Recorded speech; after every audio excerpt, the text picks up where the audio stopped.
د اغزن سیم ناول ډیرو قدرمنو اوریدونکو سلامونه نیکې هیلې او احترامات مې ومنئ. قدرمنو اوریدونکو د اغزن سیم ناول لومړی برخې ته مو زه سمیع الله ایوبي هرکلی کوم. دا هم تاسې او دا هم د ناول لومړی برخه. امید لرم چې دغه خوندور له مینې درده او تلوسې څخه ډک ناول تر پایه پورې راسره واورئ.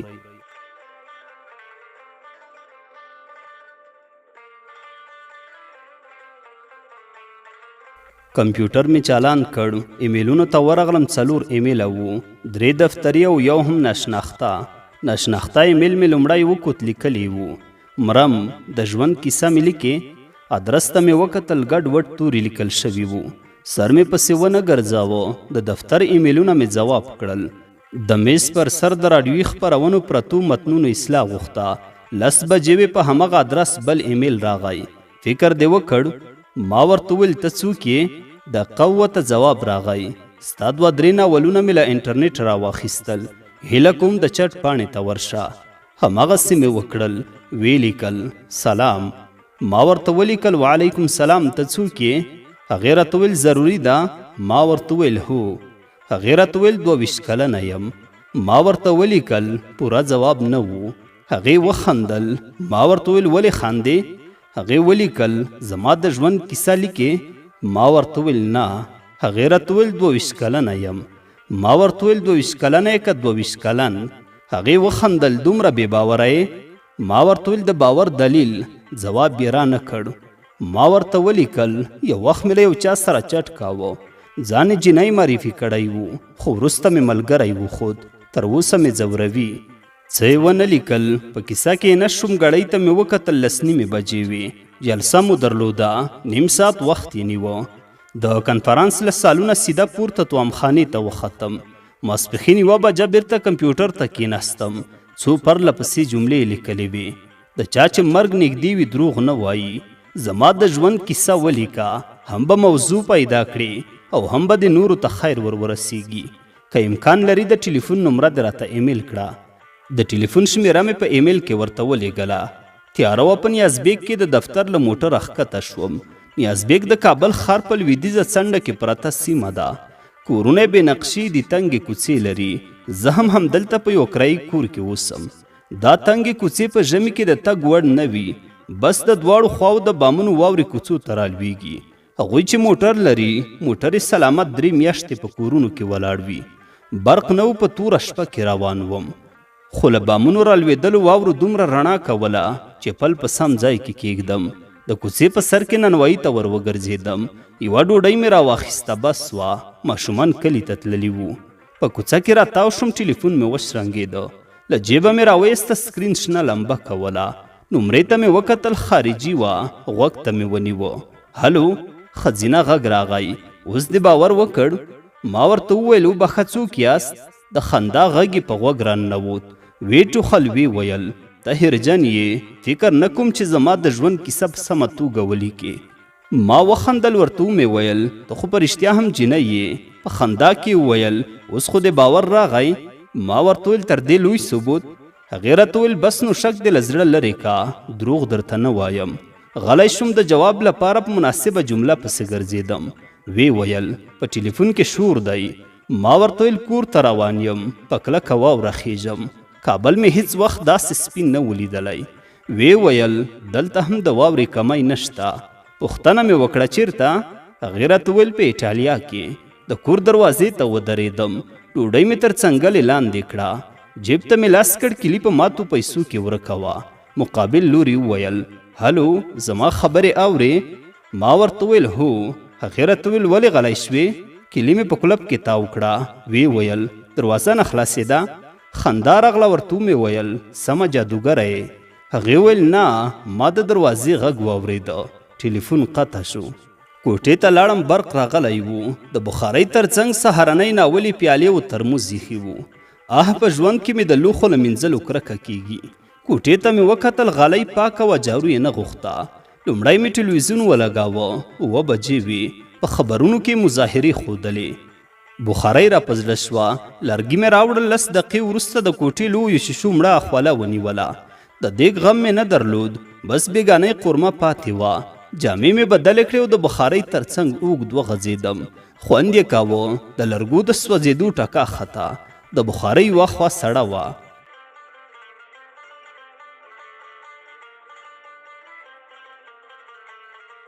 ټلیفون راغی، همغه نومره ووی ویل وبخه پیسې خلاصې شوې.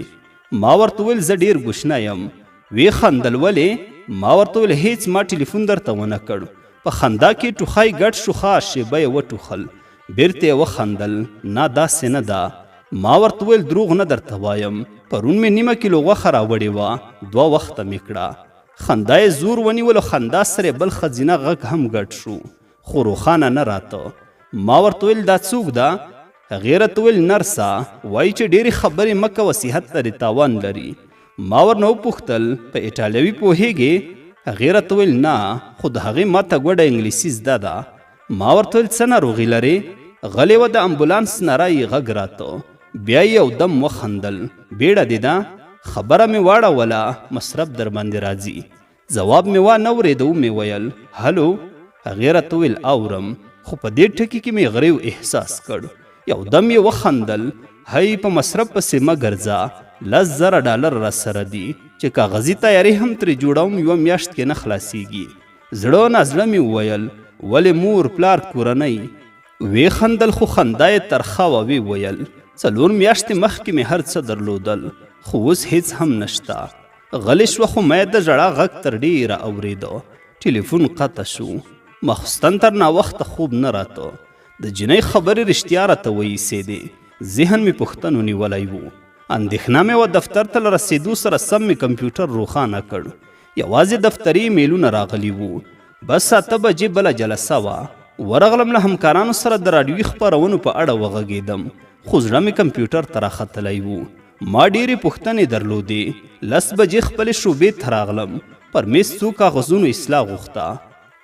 راډیو هم د اوبو د ژرندې غوندې ده، 24 ساعته چالانه وي.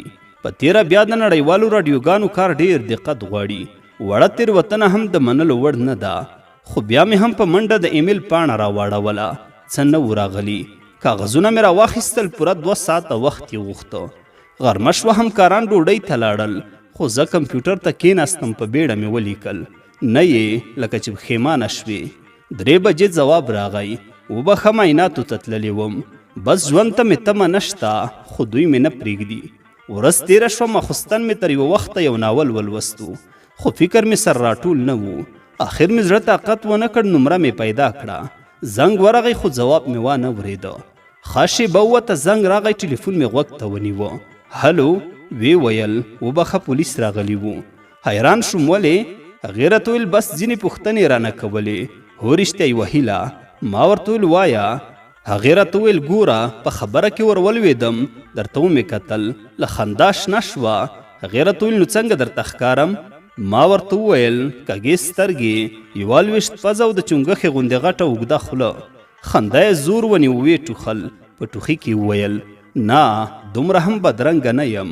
خوله مې وړه ده، سترګې غټې، ویښته مې ګڼو پیچلي، ګومنځ پکې بندېږي، بس یوازې له رنګه یو څه توره یم. ما ورته ویل ښه بانا دې وکړه. وی خندل، هو ته ټلیفون راته مه کوه، سمه ده؟ خندا راغله، ولې؟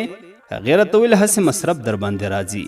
په خبره کې ور ولوېدم، وږی درته ښکاره شوم. هغې وخندل، وی ویل هیله کوم زما هدف دا نه و، ته زما د ژوند کیسه لیکې، نو ټلیفون هم باید زه درته وکړم. ما ورته ویل خو زه هم په موضوع پسې ګرځم. هغې وخندل، که مې دا خبره ونه منې کیسه نشته. ما ورته ویل سمه ده صاحب. خندا یې زور ونیوه، وی ویل مننه صاحب. ټوخي واخیسته، تر ډېره یې وټوخل. بیا یې اوږده ساه تېره کړه، په زحمت یې وویل 1 دقیقه. درب شو، له غږ څخه پوه شوم چې ټلیفون یې پر یوه کلک شي کېښود، میز یا کوم بل څه. ټیټ غږ مې واورېده، واضح نه راته، خو نارینه غږ و. کله کله به د ښځې اواز هم ورسره ګډ شو. ښه شېبه ووته، بیا مې په غوږ کې کړپ شو. مقابل لوري وویل ښه نور؟ ومې پوښتل له چا سره خو دې تر څڼو ونه نیول؟ له خندا شنه شوه. وی ویل نه، خو نرس یې په 1 روپۍ کړه. ما ورته ویل ولې؟ هغې راته ویل هېڅ. د روغتون مشر نرسې ته په غوسه و، ویلې چې پولیس یې ولې زما کوټې ته راپرېښي. ما ورته ویل نو پولیس څه وایي؟ هغې راته وویل له ما نه یو 2-3 پوښتنې وکړي، خو ډاکټر وایي دوی دا حق نه لري چې له داسې سختو ناروغانو پوښتنې وکړي. نظر یې دا دی چې ډېرې خبرې درته ښې نه دي. ما ورته ویل په رښتیا هم ډېره نه غږېږي. له خندا شنه شوه. نو زه ډېرې خبرې کوم؟ ما ورته ویل نه، یوازې 10 دقیقې په ټلیفون کې راسره وغږېدې. خندا یې زور ونیوه. پوهېږې دلته داسې څوک نشته چې زړه ورته تش کړم. دا زوی مړی دومره نه غږېږي. په خبرو کې ورولوېدم. زوی مړی؟ هغې ویل هو ولې؟ ما ورته ویل دا خو ډېر کلیوال ټکی دی. له خندا شنه شوه. هې ما په کلي کې ژوند کړی. ما ورته ویل خو ته په انګلیسي هم پوهېږي. په خبره کې راولوېده. دومره بې سواده مې هم مه ګڼه، ادبیات مې لوستي دي. ما ورته ویل چېرته؟ هغې راته ویل په کابل پوهنتون کې. غلی شوم. ویې ویل ګوره په خبرو کې ورولوېدم، درته ومې کتل. له خندا شنه شوه. ګوره پوهېږم چې ذهن به دې له پوښتنو ډک وي. زه کولی شم چې د ژوند ټوله کیسه په 2 ټکو کې درته خلاصه کړم، خو له 2 ټکو ناول نه لیکل کیږي. ما ورته ویل سم وایې صاحب. هغې راته ویل نو ته یې دروغ بولې؟ ما ورته ویل نه، خو یوه خبره ده، ما به ټلیفون غوږ ته نیولی وي که به ستا کیسه لیکم. ویې خندل. سمه ده. غلې شوه. ومې ویل اورې؟ ویې خندل. فکر ته مې پرېږده. یوه شېبه غلې وه. بیا یې وویل چټ ښه نه دی؟ ما ورته ویل نه، پردی مزدوري مه راباندې دروه، په کور کې هم انټرنیټ نه لرم. هغې راته ویل سمه ده، زه به یو بل فکر وکړم. په کابل کې هوا څنګه ده؟ شیشې ته مې لاس ور وغځاوه. ورغوی مې پرې تیر کړ.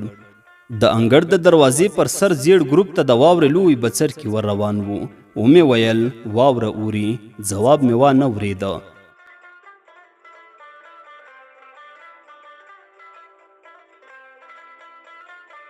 په سبا یې ټوله ورځ مصروفه وم.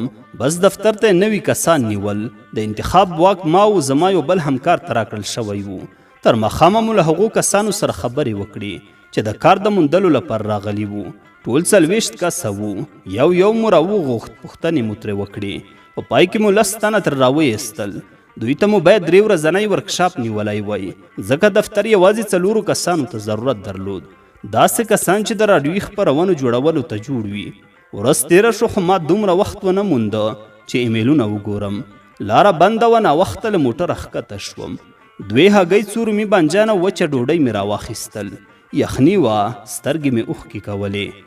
برق نه و. د ګاز په ډبه پورې تړلې جالۍ هم لوېدلې وه. دوکان ته تګ د زړه زور غوښته. بخارۍ مې د ټلیفون رڼا ته ولګوله. جامې مې بدلې کړې. په توره شپه کې د برق د راتلو په تمه اوږد وغځېدم، خو تیارې خوند را نه کړ. غیرت راته ودرېده. د کوټ په لستوڼو کې مې لاسونه ننه ایستل او د باندې ووتم. سوړ باد چلېده. پورته راڼه ستوري ځلېدل. دوکان ته ودرېدم. شمه بله وه. بېسیکه رڼا یې پر زیړې تلې سپینې لیکې جوړې کړې وې. بنډل جالۍ مې راواخیستې. کور ته راغلم.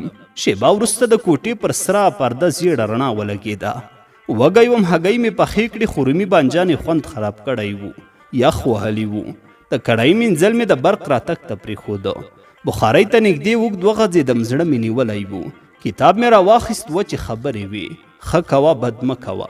له ټلیفون څخه شنه رڼا پورته شوه. میسج یو ملګري مې لیکلی وو. مزې دې وکړې. خو زه نه پوهېدم چې ما څه مزې کړې وي. ورته ومې لیکل نه مزې مې نه دي کړي. ټلیفون مې کېښود خو شنه رڼا یې نه ورکېده. ورته ومې کتل مسکال راغلی وو. د جنۍ نومره وه. زنګ مې ورته ووهه خو ځواب یې نه راکاوه. 15 دقیقې وروسته مې بیا د ټلیفون پر شنه توکمه ګوته ټینګه کړه. لنډ یې وویل وروسته ټلیفون درته کوم. برق راغی. ټلویزیون مې ولګاوه. په یوه چینل کې امریکایي فلم و. رینګ آف لارډ. زما د خوښې فلم. څو ځله مې لیدلی و خو زړه یې نه راواهه.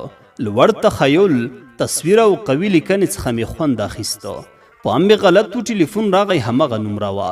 وی ویل وبخه زندان ته تللی وم. حیران شوم. ورته مې ویل هلته دې څه کول؟ هغې راته ویل د پلار لیدو ته. ما ورته ویل پلار دې بندي دی؟ سوړه سویله یې ویسته. وی ویل هو 15 کاله بند ور باندې ختلی. یو دم غریو واخیسته. په ژړا کې وویل پوهېږې زه یې سمه نه پېژندلم. غلی شوه. ومې پوښتل ولې؟ په غریو کې وویل نو څه وخت به زما کیسه لیکې؟ ما ورته ویل ټلیفون کې نه کېږي. هغې راته ویل بس سبا ته د ایمیل وګوره. ما ورته ویل ستا نوم؟ هغې راته ویل مریم. یوه شیبه غلی شوه، بیا یې په مړاوي غږ وویل ستړی یم، ډېره ستړې، ویرېږم چې کیسه به مې بشپړه نه شي.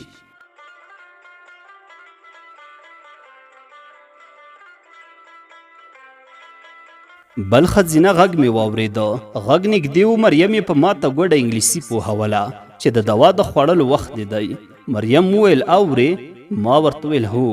مریم وویل نرسه ده، وایي چې دوا دې وخوره. یو دم یې وخندل، خو خندا یې جړه وه. غریو پکې ګډ ویې ویل پوهېږې دا شین سترګې باور نه راباندې لري. تر هغو به دلته ولاړه وي تر څو چې 5 ترخې ګولۍ تر ستوني تېرې نه کړم. ګرمه نه ده، ګولۍ په کثافاتدانۍ کې موندلې وي. خانو سبا ماخوستن ټلیفون درته کوم، خو ایمیل دې هیر نه شي وی ګوره. ښه شپه. سهار مې په بیړه کمپیوټر چالان کړ، خو د مریم ایمیل نه و راغلی. 8 بجې ورکشاپ شروع شو. د نویو راغلیو کسانو وړتیا مو معلوموله. ځینې ښه وو، فکر یې درلود. رخصتي ته 10 دقیقې پاتې وي چې کمپیوټر ته کېناستم. مریم ایمیل را لیږلی و. لنډه جمله یې لیکلې وه، سلام، خبرې مې په غږ کې درلیږلي. خبرې مې په فلش کې راواخیستې. د دفتر له موټره په کوټې سنګي کې ښکته شوم. هوټل ته ور وګرځېدم. یو خوراک کباب یې په اخبار کې راته تاو کړ. یو څو مالټې مې هم په پلاستیکي کڅوړه کې واچولې. کور ته ناوخته راغلم، برق و. لومړی مې بخارۍ ولګوله، بیا کمپیوټر ته کېناستم. د رالیږلو خبرو وخت مې وکوت، څه کم 10 دقیقې وې. د مریم غږ مړاوی و. سلام، پوهېږم چې ډېر بوخت یې، خو بیا دې هم زما خبره ومنله. د یو داسې چا خبره چې مرګ یې لنډ دی. مننه. شاید زما په خبرو کې اضافي ټکي ډېر وي. په خپله پوهېږې، یوازې د کار ټکي ترې در واخله. دا رښتیا ویل کیسه اوږده ده، په ټلیفون کې نه ویل کېږي. بس همدا یې ښه لاره ده. زه به په ایمیل کې خپلې خبرې درلیږم. کیدای شي ځینې پوښتنې ولرې، خو ما فکر کړی دی هر ماخوستن به ټلیفون هم درته کوم. که دې څه ویل په ټلیفون کې پوښتلی شي. ټوخي واخیسته، یو سوړه سویله یې ویست. ویې ویل بخښنه غواړم، د خپلې کورنۍ د غړو کلي نوم نشم درته اخیستلی. کتاب هر څوک لولي، کیدای شي چې کوم شناخته پرې برابر شي. نه غواړم چې په کلي کې مې یوازینۍ مشره خور د خپلې کورنۍ په کیسه پوه شي او نور پیغور ورکړي. بس څه درته ووایم، خوشحاله ژوند مو درلود، خو هر څه له منځه لاړل، هر څه ټول زما له لاسه. مریم غلې شوه، وروسته غریو واخیسته. په ټیټ غږ یې وژړل. په غریو کې وویل وبخه، خپل ځان نشم کنټرولولی. یو نارینه غږ مې واورېده. غږ را نږدې شو. په ماته ګوډه انګلیسي وویل ښه یې؟ مریم ځواب ورکړ هو. سړي وویل پوهېږې ژړا د صحت ته تاوان لري. چوپه چوپتیا شوه. شیبه وروسته مې د قدمونو د لرې کېدو غږ واورېده. مریم په غریو کې وویل نه مې ژړا ته پرېږدي او نه هم خندا ته. یوه شیبه غلی شوه، بیا خپله خبره پسې وغځوله. بس دا یو کوچنی دولتي روغتون دی. ډاکټران یې ښه خلک دي. ځینې په ماته ګوډه انګلیسي پوهېږي. پام را باندې کوي. نه پوهېږم، یا به یې زړه را باندې سوځي.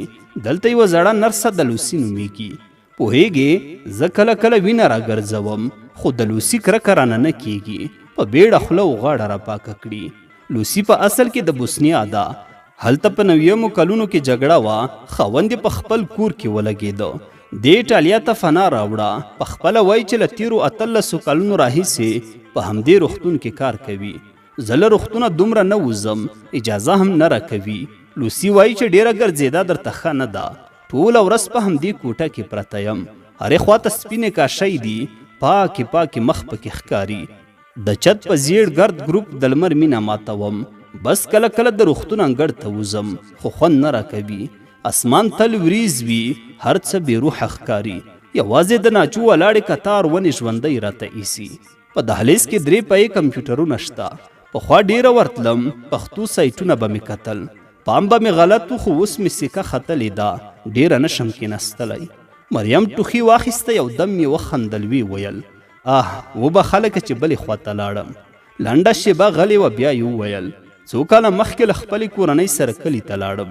پلار مې خټګر را وغوښت. په زړو کوټې لاس وواهه. ویلې چې کله کله به د مکتب په رخصتیو کې ورته راځو. یو مازدیګر مې پلار را نارې کړې. په خوند یې وویل خزانه مې پیدا کړه. ورغلم. د وره یوه زاړه چوکاټه خاورې پاکولې. پلار مې وخندل. دا وینې؟ ورنږدې شوم. د لرګي پر پاسنۍ برخه یو څه کیندل شوي وو. زیره شوم، لیکلي وو مریم 1488 هجري شمسي کال د حمل اتمه دا زما د زیږېدو نیټه وه. مریم غلې شوه، یو سوړ اسویلی یې ویسته. ورو یې وویل ښکلې ورځې وې، خندل به مې، د کلي له نجونو سره به ګودر ته تلم، خو خوشحالي لنډه وي، تر برونه را مخته شول. پلار مې د کوټو جوړولو ته نه پرېښوده، ویلې چې ګډ میراث ته ټول پکې حق لرو. پلار مې له بدو لرې سړی و، د دعوو حوصله یې نه درلوده. زړه یې مات شو، د کوټو کار یې په نیمایي کې پرېښوده. بیرته ښار ته راغلو، بیا مو هېڅ وخت کلی ونه لیده.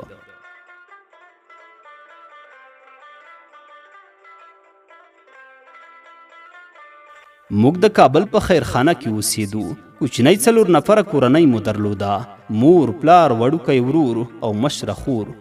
خور مې په کلي کې واده ده، نه غواړم چې د هغې په اړه نور څه ووایم. هوښیاره ده، د خسرګنۍ زړونه یې ساتلي دي. پلار مې لوسته سړی و، خندا یې ډېره وه، ابا مو باله. مریم وټوخل وی ویل. پلار مې په ځوانۍ کې صاحب منصب و، خو د تنظیمي جګړو په وخت کې آزاد کاروبار کاوه. د بله پاکستانه وړه راوړل او د کابل په منډي کې به خرڅول، خو د کلدارې حساب معلوم نه و. په وروستیو کې تاوان وکړ. کله چې د کرزي حکومت راغی، بیا هم ماموریت وانه خیسته.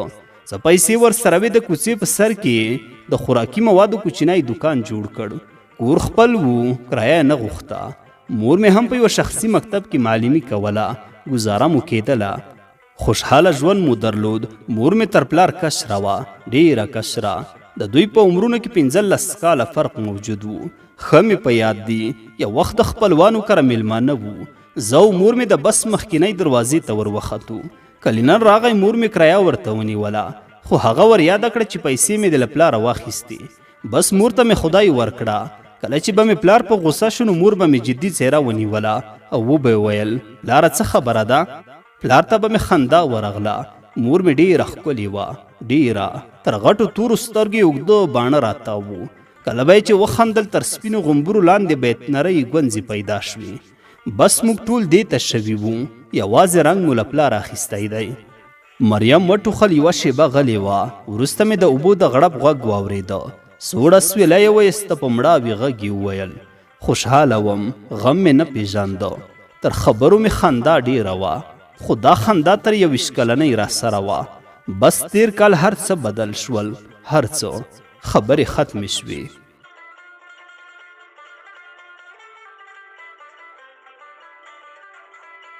د اغزن سیم ناول ډیرو قدرمنو اوریدونکو، دا و د ناول لومړی برخه.